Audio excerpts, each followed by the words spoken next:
Hello guys, welcome back to my channel. Kumusta po kayo guys?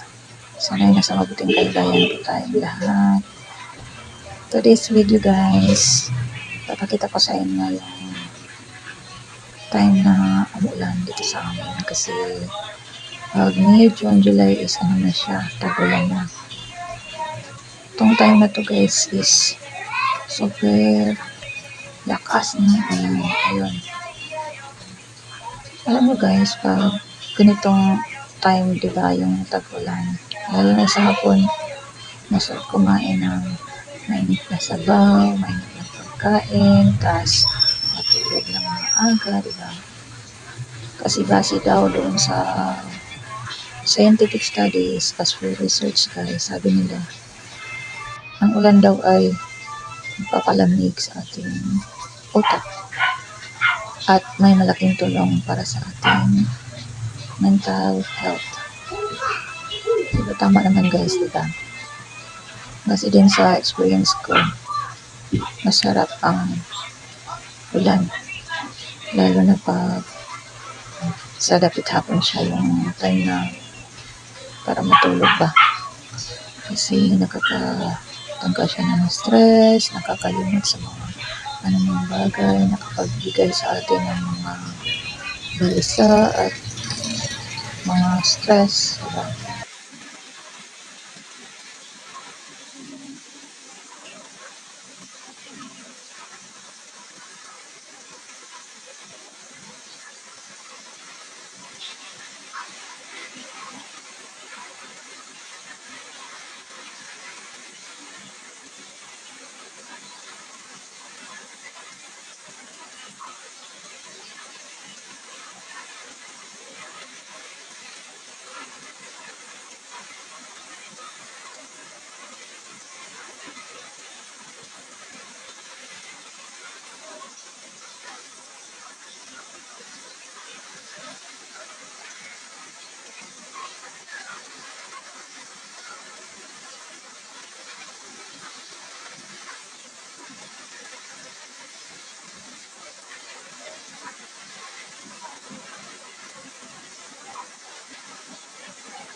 Alam nyo guys, maintain pa rin yung lakas ng ulan.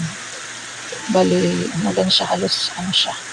Umupa yung ulan, mga alas 10 na ng gabi. Nag-start siya ng ulan is alas 4:30. Maintain ganyan. Buti nga hindi lumahay. Medyo kakatakot din siya pag medyo malakas yung ulan at matagal siya umupa. Baka bumaha, diba? Hindi natin alam. Kaya, buti na lang din. At itong time na guys is talagang napasarap talaga ang tulog sa ganitong weather. Yung may tunog ng ulan is talaga siya. Nakakatulong para sa pag-relax ng utak, diba?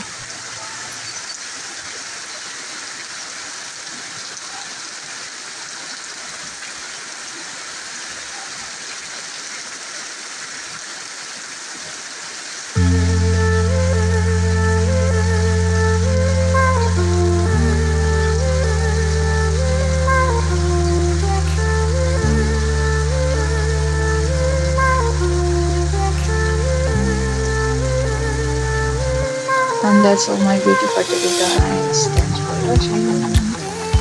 Sana nag-enjoy kayo sa next video. And don't forget to like, comment, and subscribe to support my channel. And those who are new to my channel, click mo din sa notification bell for more videos and updates. Salamat.